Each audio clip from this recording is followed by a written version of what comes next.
Page है और अगर हमें यहाँ पर टेबल बनानी है तो हमें जाना होगा इंसर्ट पर। मैं इस वीडियो में आपको बेसिक से लेकर एडवांस तक की काफ़ी सारी टिप्स और ट्रिक्स बताने वाला हूँ, तो इस वीडियो को पूरा ज़रूर देखिएगा। तो यहाँ पर हम इंसर्ट पर जाएंगे और यहाँ पर आपको टेबल का ऑप्शन दिखाई देगा। ये आप माउस से टेबल बना सकते हैं बड़े आराम से।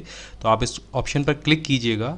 यहाँ पर आपको काफ़ी सारे ब्रैकेट्स दिखाई देंगे। तो जितने बॉक्सेस आप ऊपर सेलेक्ट करेंगे वो आपके कॉलम बन जाएंगे और जितने बॉक्सेस आप नीचे की तरफ सेलेक्ट करते जाएंगे वो आपकी रॉज बन जाएंगी। तो एक दूसरा तरीका भी मैं आपको बता देता हूँ टेबल बनाने का, जिसमें आपको कहीं भी नहीं जाना है। तो इसके लिए आप अपने कीबोर्ड के न्यूमेरिकल कीपैड में जाइए। वहाँ आपको प्लस और माइनस के बटन दिखाई देंगे। प्लस बटन का मतलब है आपके बीच का ये जो यहाँ पर आप देख रहे हैं ब्रेक है, यानी आपका एक कॉलम है, और माइनस का मतलब है आप कितना चौड़ा एक कॉलम बनाना चाहते हैं। तो हमने यहाँ पर एक प्लस और एक माइनस बनाया, तो उसका मतलब यहाँ पर होगा एक ये जो बॉक्स है, एक ये जो कॉलम है वो बन के तैयार हो जाएगा। इसी तरीके से हमें यहाँ पर जितने भी कॉलम बनाने हैं वो उतने माइनस के निशान और उतने प्लस के निशान यहाँ पर जोड़ लेंगे, कुछ इस तरीके से ये देखिए, और बस अपने कीबोर्ड से इसे एंटर करेंगे तो आप देखेंगे यहाँ पर एक टेबल बन के तैयार हो जाएगी। अब टेबल में हम और क्या क्या कर सकते हैं वो भी हम जान लेते हैं और कौन कौन सी यहाँ पर शॉर्टकट की होती हैं। तो आप जान लेते हैं कि टेबल में काम कैसे किया जाता है। काम करने का बहुत सिंपल है। आप यहाँ पर कुछ टाइप कीजिए, फिर टैब दबाइए, कुछ टाइप कीजिए। ऐसे आप टाइप भी कर पाएंगे और आगे भी बढ़ पाएंगे। लेकिन अगर आप इस टेबल में पीछे जाना चाहते हैं, यानी कि जो दूसरा कॉलम है उसमें कुछ चेंजेस करना चाहते हैं, तो आप शिफ्ट की को प्रेस कीजिए और टैब दबाइए। तो इससे क्या होगा, आप टेबल में पीछे जा पाएंगे और काम कर पाएंगे। मानिए हमने यहाँ पर 25 की जगह 26 करना है। आप फिर टैब से आगे जा सकते हैं और काम कर सकते हैं। लेकिन अगर आपको पीछे जाना होगा तो सिंपल आपको दबाना है शिफ्ट के साथ में टैब की को। तो ये तो हो गया एक फीचर। तो अब हम यहाँ पर कुछ नंबर डाल लेते हैं ताकि आपको पता चले कि हम क्या करने वाले हैं, और यहाँ पर कुछ डेटा फीड कर लेते हैं। अब यहाँ पर मैंने कुछ डेटा फीड कर लिया। मान लीजिए आपको 2 और 3 के बीच में एक आपको रॉ और यहाँ पर एंटर करनी है, तो उसके लिए आप क्या करेंगे, तो उसके लिए यहाँ पर एक बहुत सिंपल शॉर्टकट है। आप जाएंगे दूसरे सेल के सबसे लास्ट में, यानी बाहर की तरफ, और एंटर बटन को प्रेस करेंगे। तो इससे होगा क्या कि कॉलम 2 और 3 के बीच में एक रॉ एंटर हो जाएगी, यानी ये रॉ उस कॉलम के बाद में एंटर हुई है जिसके पीछे आप कर्सर लेकर गए थे और वहाँ पर आपने एंटर का बटन प्रेस किया था। अगर 3 के बाद एक आप रॉ एंटर करना चाहते हैं तो टेबल के बाहर जाकर आप कर्सर को रखिए और सिर्फ एंटर प्रेस कीजिए। तो इससे होगा क्या कि आपकी रॉ के बाद में एक नई रॉ यहाँ पर एंटर हो जाएगी। तो अगर आप चाहते हैं इस टेबल में से 2 टेबल बनाना, यानी आप तीसरे वाले पॉइंट से एक नई टेबल बनाना चाहते हैं, तो पूरी टेबल को सिलेक्ट कर लीजिए और ऑल्ट के साथ में शिफ्ट बटन को प्रेस कीजिए। अब आपको सिंपल अपना डाउन एरो प्रेस करना है और आप देखेंगे ये जो टेबल है ये आपकी ऊपर वाली टेबल से अलग हो जाएगी। ये बहुत आसान है, बहुत इजी ट्रिक है आपके टेबल में काम करने का। अगर दोबारा आप इस टेबल को ऊपर वाली टेबल से जोड़ना चाहते हैं तो बस ऑल्ट के साथ में शिफ्ट की को प्रेस कीजिए और अप एरो की को प्रेस कर दीजिए। तो ये भी बहुत सरल तरीका है टेबल को जोड़ने का। अब यहाँ पर एक ट्रिक मैं भी और आपको बताना चाहता हूँ। अगर 3 नंबर वाली रॉ को आप 1 नंबर वाली रॉ के ऊपर ले जाना चाहते हैं तो आप कॉपी और पेस्ट करेंगे। तो इसके लिए आपको कॉपी पेस्ट कुछ नहीं करना है। आप पूरी जो रॉ है उसको सिलेक्ट कीजिए और यही शिफ्ट के साथ में ऑल्ट की आपको प्रेस करनी है, अप एरो की प्रेस करनी है, और आप देखेंगे जो 3 नंबर वाला जो कॉलम है वो आपके 1 नंबर वाले कॉलम के ऊपर आ जाएगा।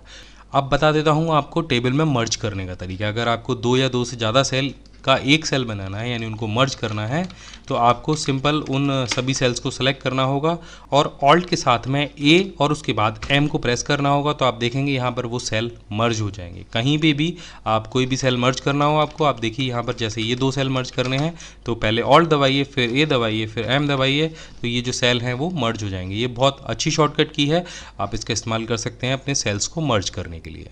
तो इसके बाद एक तरीका मैं और भी आपको बताना चाहता हूँ इस टेबल को स्प्लिट करने का। आपको सिर्फ दबाना है शिफ्ट कंट्रोल और एंटर, तो आपकी जो टेबल है वो 2 टुकड़ों में इंस्टेंटली बट जाएगी, यानी कट जाएगी। अब यहाँ पर अगर आपको लगता है कि आपने इसे गलत काट दिया, दूसरा वाला जो रॉ था, यानी ये वाला जो रॉ था वो ऊपर वाली टेबल में शामिल होना चाहिए था, तो आप सिंपल इस रॉ में माउस का कर्सर ले जाइए, शिफ्ट के साथ ऑल्ट की को प्रेस कीजिए और कीबोर्ड पर जो अप एरो की होती है उसको प्रेस कीजिए। आप देखेंगे जो एक रॉ है वो नीचे वाली टेबल से उठकर ऊपर वाली रॉ में ज्वाइन हो जाएगी। तो किसी भी रॉ और कॉलम को डिलीट करना यहाँ पे बहुत आसान है। किसी भी रॉ और कॉलम को डिलीट करने के लिए आपको सिंपल उसको सेलेक्ट करना है।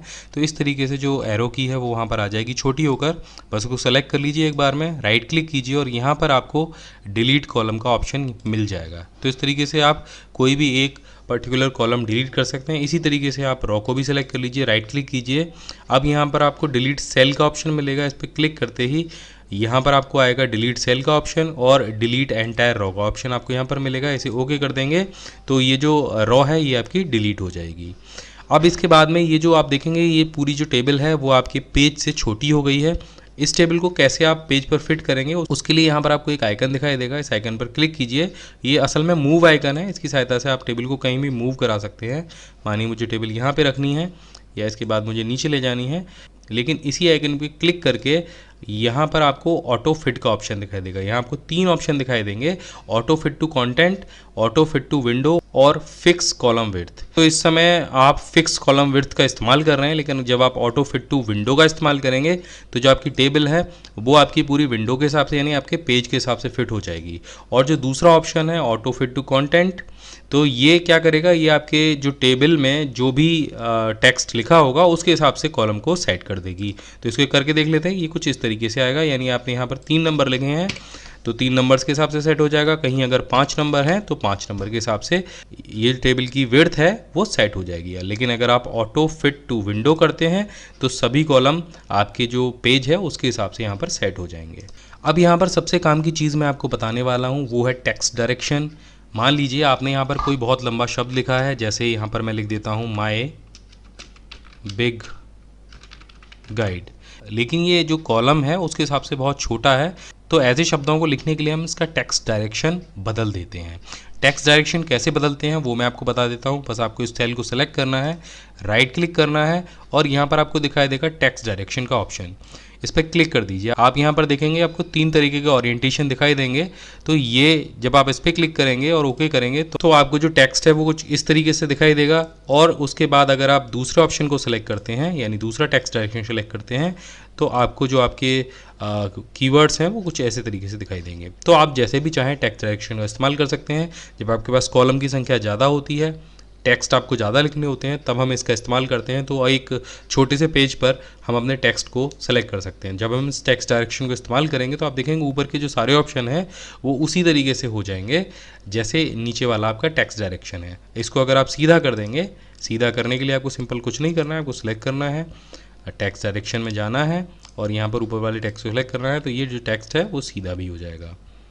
अब बात कर लेते हैं सेल को स्प्लिट करने की या काटने की। अभी हमने सेल को मर्ज किया था, लेकिन अगर सेल को आपको किसी टुकड़ों में काटना है तो आपको सेल में राइट क्लिक करना होगा और यहाँ पर आपको स्प्लिट सेल का ऑप्शन दिखाई देगा। यहाँ पर आपको नंबर ऑफ कॉलम और नंबर ऑफ रॉज पूछे जाएंगे, तो नंबर ऑफ रॉ आप एक ही सेलेक्ट कीजिएगा, लेकिन आप जितने भी कॉलम में उसे काटना चाहते हैं वहाँ ऊपर कॉलम सेलेक्ट कर लीजिए और इसे यहाँ से ओके कीजिए। तो आप देखेंगे जो आपका सेल है वो उतने ही टुकड़ों में कट जाएगा। अभी हमने 4 में काटा है, अगर आप चाहते हैं कि ये 5 में कटे तो ये 5 में भी कटेगा। तो दोबारा से हम इसको करके देख लेते हैं। स्प्लिट सेल्स में हम जाते हैं और यहाँ से इसको 5 पे सेलेक्ट करते हैं और ओके कर देते हैं। तो आप देखेंगे ये 5 बराबर टुकड़ों में कट जाएगा। तो आज के इस वीडियो में इतना ही, अगली वीडियो में हम और भी टिप्स जानेंगे। आशा है दोस्तों ये वीडियो आपको पसंद आया होगा। अगर ये वीडियो आपको पसंद आया तो हमारे चैनल को जरूर सब्सक्राइब कीजिए और बेल आइकन को दबाना ना भूलिए। और हमारी वेबसाइट www.mybigguide.com देखना ना भूलिए, क्योंकि आपको वहाँ पर मिलने वाले हैं ढेर सारे टेक्निकल टिप्स और ट्रिक्स। हम हमेशा आपके लिए ऐसे वीडियो लेकर आते रहेंगे। बहुत बहुत धन्यवाद।